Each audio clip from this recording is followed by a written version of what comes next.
प्रशासनामध्ये कडक शिस्त आणि नियमावर बोट ठेवून काम करणारे अधिकारी तुकाराम मुंढे यांचं हळवं रूप आज महाराष्ट्राने पाहिलं.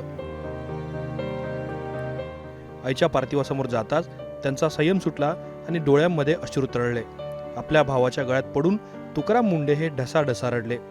ज्या अधिकाऱ्याच्या नावाने भ्रष्ट यंत्रणा थरथर कापते, तोच अधिकारी आज आपल्या आईच्या निधनाने एखाद्या लहान मुलाप्रमाणे व्याकुळ झालेला पाहून उपस्थितांचेही डोळे पाणावले.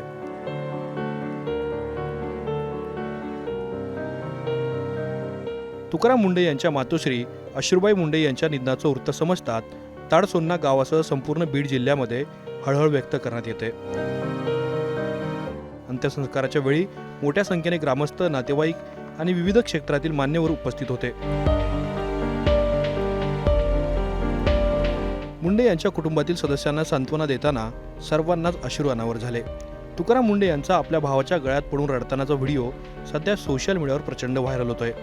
आई गमावण्याचं दुःख किती मोठं असतं हे या व्हिडिओतून स्पष्ट होतं. कर्तव्यदक्ष अधिकारी समाजासाठी कितीही कठोर असला तरी आईसाठी तो शेवटी आपला लेकरूच असतो, असं म्हणत अनेकांनी सोशल मीडियावरून तुकाराम मुंढे यांना धीर दिलाय.